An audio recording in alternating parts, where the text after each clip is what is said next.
cebollero. Son las 10 imágenes del cebollero. Son 10. Sí, son 10. Entonces tú te quedas en la cabaña y ahí te puedes quedar en nirvana, porque de la cabaña tú pasas la imagen del cebollero, un círculo limpio, sin nada. No hay pensamiento.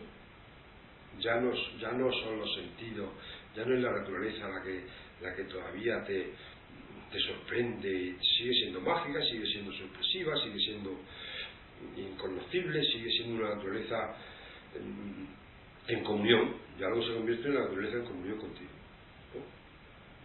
Ya no es ya mágico, no, la mente ya no tiene argumento, ni mágico ni no mágico, lo que es. Y en ese momento te puedes quedar ahí en nirvana. Por eso en el budismo se dice: no entraré en nirvana hasta que no se liberen todos los seres humanos, ¿vale? Todos los seres de la naturaleza, hasta que no se liberen todos los seres de la naturaleza, o todos los seres solamente, algo así dice. ¿Qué es lo que pasa entonces? Que entonces tienes que hacer ese esfuerzo de salir del placer, del bienestar, el placer, sino de ese estado de puta madre, ¿sabes? Para irte al mercado. Entonces ya viejo, se ve al boyero, se ve viejo, con un saco al hombro, con un bastón, repartiendo caramelos, repartiendo dulces al mercado, a ver a la gente, dónde está la bulla, dónde está la gente. ¿Qué le da a la gente? Pues caramelos, juegos de salón, caramelos. Eso lo dice muy claramente el budismo. Tomo refugio en el karma, en el dharma y en la sangha. Toma de refugio.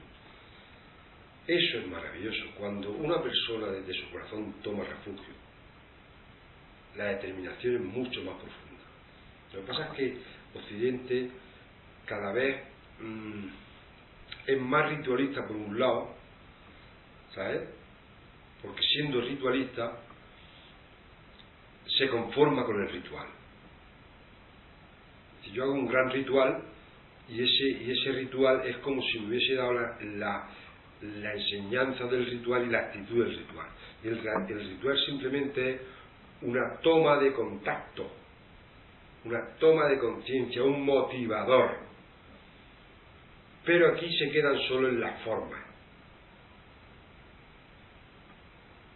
Porque como es hacia adentro el trabajo, la forma es hacia afuera, y Occidente no está enseñado, o los occidentales no estamos enseñados a trabajar hacia adentro, pues nos seguimos quedando en la forma. Entonces seguimos aprendiendo formas externas de rituales externos, y nos quedamos con el ritual externo, que sí que mueve energía, pero no genera la transmutación que tiene que hacer en tu ser, en tu personalidad. Entonces eres un ritualista, que lo hace muy bien, que te emociona, que te relaja o que te estimula o lo que sea, pero te quedas en el principio del trabajo. Estás toda tu vida haciendo rituales que te estimulan, que te gratifican, que la mente dice que te conectan porque vibra, pero no está la reconversión espiritual, no está la limpieza de los códigos que conforman tu personalidad, no está el hacer consciente eso, porque no nos lo han enseñado. Por eso en el budismo se dice: tomo refugio en el karma, en el dharma y en la sangha. O en el Buda, que es lo mismo. El Buda es el iluminado. El Buda no es una cultura. El Buda no es un hombre. El Buda no es una imagen. El Buda es en el iluminado, como ejemplo existencial, como hombre universal. El iluminado como ser universal, no hombre, sino como ser universal. El Buda es el ser universal, el ser iluminado. Lo que pasa es que como somos tan fetichistas y seguimos trabajando hacia afuera, El Buda es Bodhidharma, o el Buda es Sakyamuni, o el Buda es esa estatua de piedra, de bronce, de oro, de madera que hemos generado exterior de nuevo, cuando el Buda está en tu interior. Que es tu propia transmutación y tu propia trascendencia. Y es tu actitud ante la vida. El karma, el dharma y la sangha. ¿Qué es el karma? El karma es los pilares que conforman tu personalidad. Te iba a preguntar ahora mismo, pues, hasta ahí. El karma son los pilares que conforman tu personalidad. Aquí proponemos que hay 4 pilares.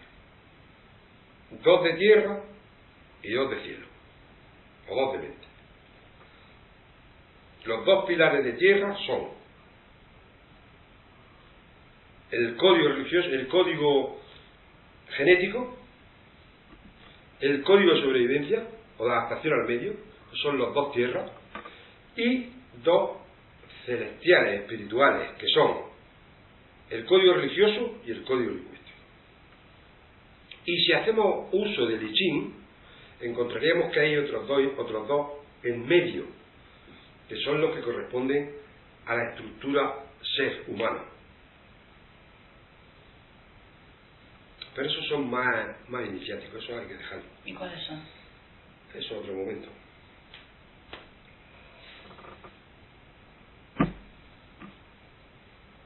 El Dharma es la enseñanza, que la enseñanza puede venir de tu... El Dharma es la enseñanza, no tiene por qué ser budista. Claro, No tiene por qué ser de la religión budista. Ni de una religión. O sea, no tiene por qué ser de ninguna religión. Puede ser de tu día a día la enseñanza que No, te está... no, eso es engañarte la mente. La enseñanza no te la puede dar tu día a día porque ya te la está dando y no te ha llevado a ningún sitio. Te ha llevado hasta el sufrimiento de buscar refugio en el Dharma, en el karma y en la sangha. Hasta ahí te ha llevado.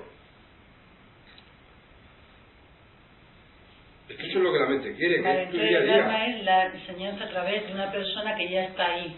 Claro, el Dharma es la enseñanza a través de un maestro preparado para instruir.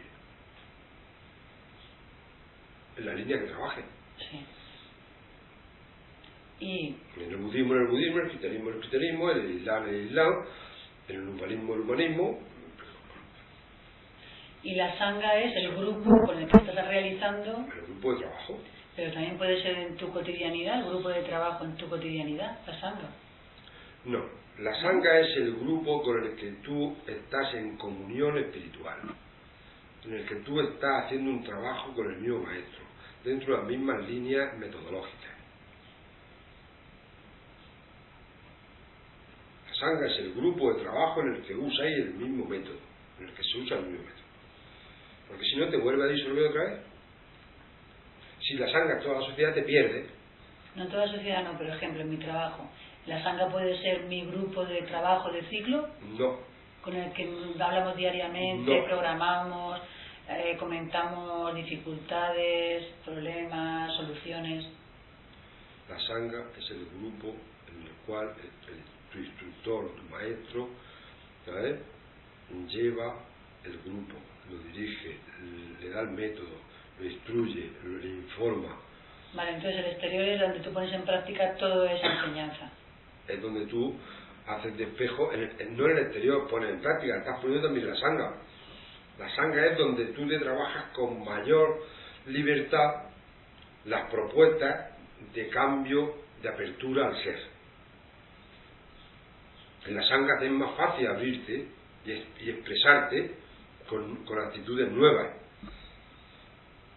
porque en el medio social en el que tú estás interactuando fuera, pues como te dan por hecho, están muy prejuiciados y tienen, ya te han visto, pues tú no puedes cambiar la actitud ahí porque le puedes generar conflictos de relación con ellos. ¿Para qué? La sangha es el sitio idóneo para que tú puedas y para que vaya germinando tu nueva actitud de unidad, de encuentro. Porque todos los que hay en el grupo están en la misma onda, unos más germinados que otros. Y hay una persona que es jardinero.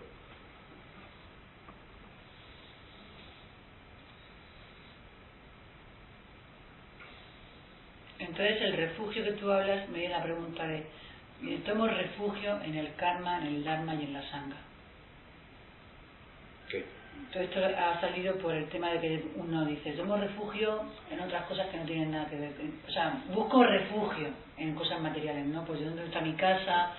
¿Dónde me voy a refugiar? Y tal. Entonces dices, en el momento que uno tiene esa cosa en el corazón de que tomo refugio en el karma, en el dharma y en la sangha, ya no es eso de sentirte que no tienes refugio, no tienes dónde. Pero es que tú hagas la búsqueda de refugio es una determinación desde lo más profundo del corazón. Es el anhelo de Dios en Occidente.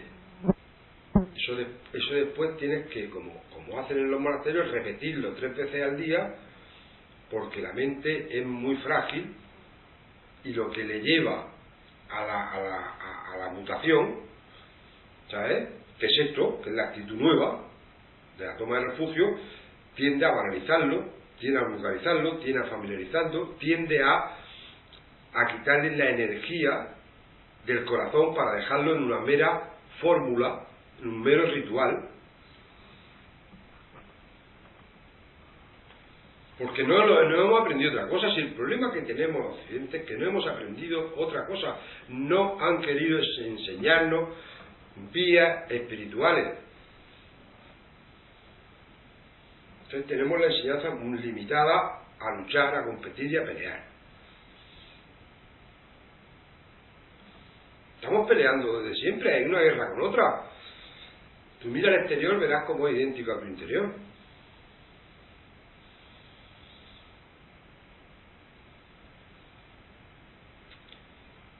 Pero bueno, es lo que toca. Para eso está el Buda ahí, para eso está Sakyamuni, está Bodhidharma, están los grandes que han sido capaces de dejar de ser ricos como fue el príncipe Sakyamuni. Eran ricos y estaban casados y tenían hijos, y dejó la riqueza y dejó el boato y dejó el lujo y dejó el conocimiento que tenía allí de cultura y de maestros y de profesores y dejó las artes marciales y dejó las artes plásticas, lo dejó todo porque algo había impactado con tanta fuerza en su alma que eso se le convirtió en vinagre.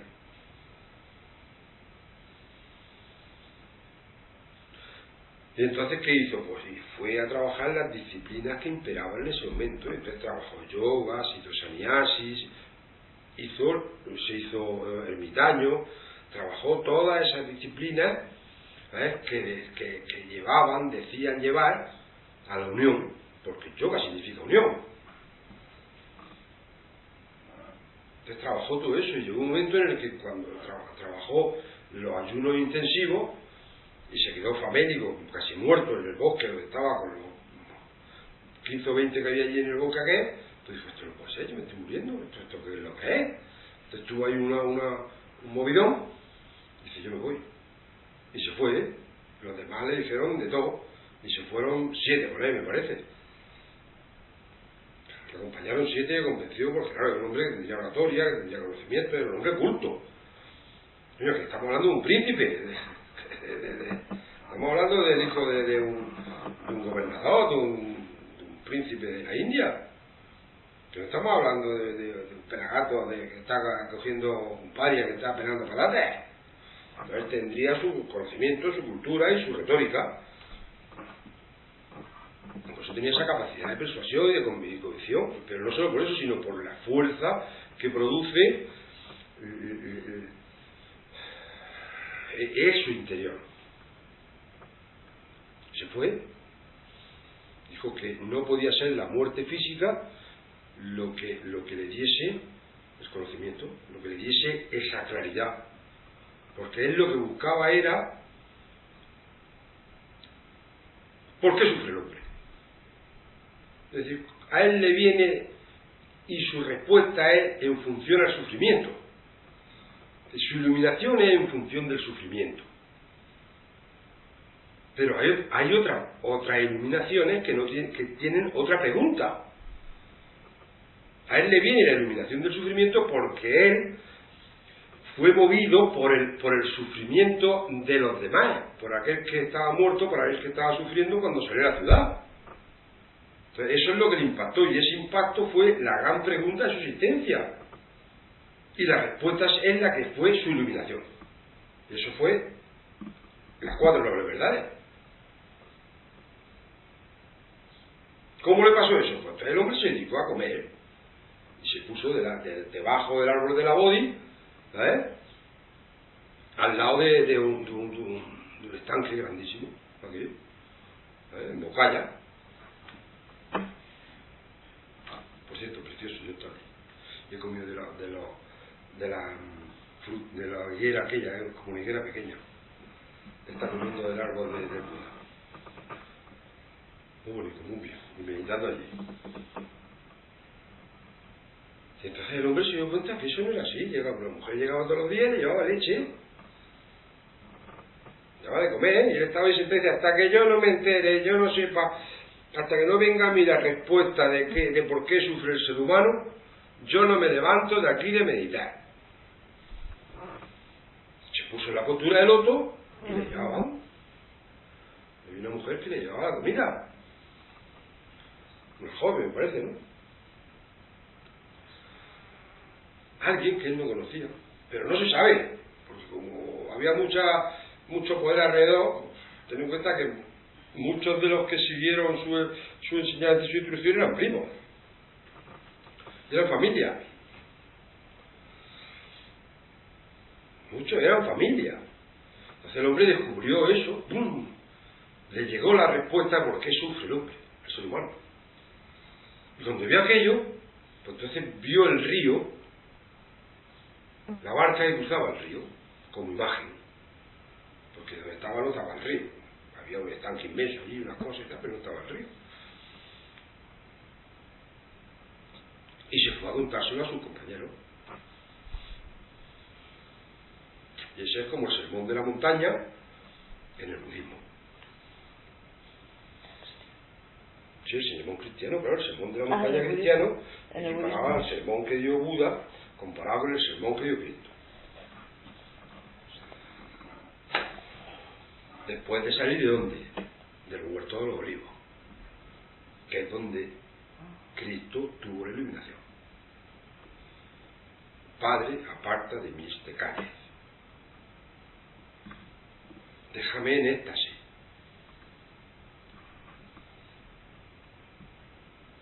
Eso lo pasó a Cristo en el huerto de los olivos, y sus discípulos se quedaron durmiendo. Los dos que lo acompañaron se quedaron durmiendo de la presión energética que había allí, del gran silencio que había allí.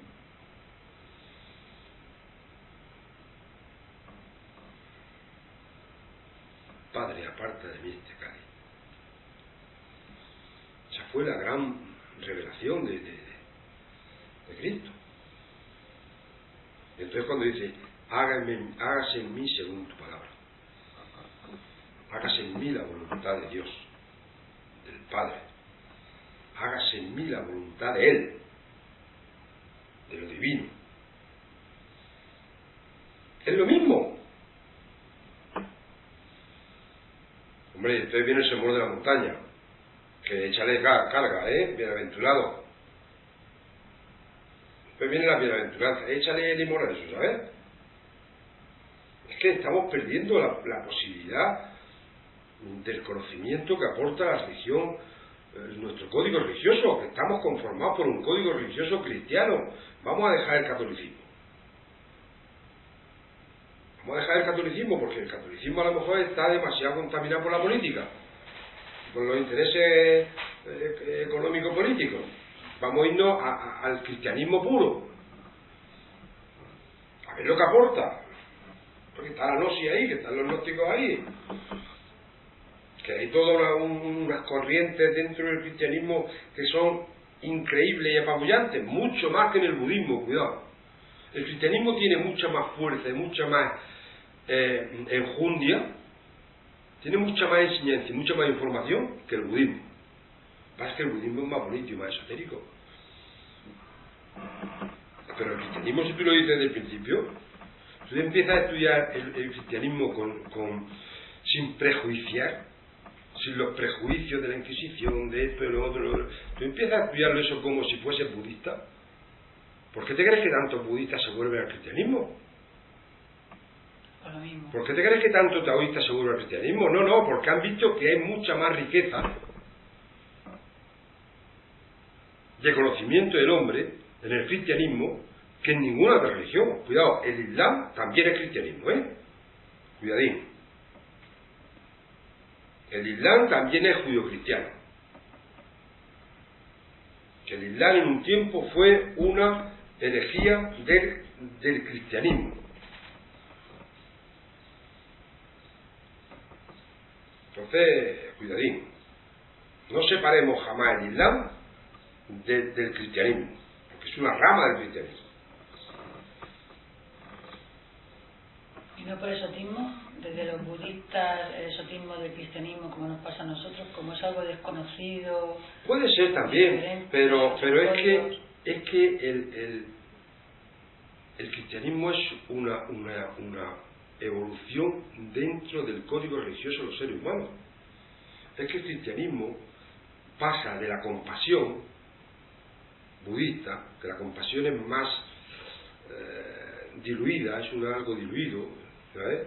Es un acompañamiento, pasa a ofrecerte el amor. Cuidado, es que tú al cristianismo tienes que quitarle todo el soporte del Antiguo Testamento judío, que es el que castra. El Antiguo Testamento es el que lastra al cristianismo, porque es el que tiene al Dios castigador, y es el que Cristo vino a quitar, al Dios castigador del Antiguo Testamento. Entonces, hay que tener cuidado, hay que desprejuiciarse del código, hay que limpiarlo con nuestros propios prejuicios. Lo que tú estás contando está en el Nuevo Testamento. Quiero decir, la persona que estudie o que lea el Nuevo Testamento está leyendo la enseñanza de Cristo, la más pura. Si es capaz de quitar la paja del trigo, sí. Claro, me refiero que no es el Antiguo Testamento, sino sería el Nuevo Testamento lo que estás hablando. El Nuevo Testamento. Allí hay mucha enseñanza iniciática. Incluso, te diría más, hasta el Antiguo Testamento. Adaptando tu mente a la época, es alucinante. Lo que pasa es que es más cómodo buscar refugio en lo otro, porque parece ser que el otro no tiene contaminación. Busco refugio en el karma, en el dharma y en la salud. Entonces, el juego de salud es la búsqueda de refugio.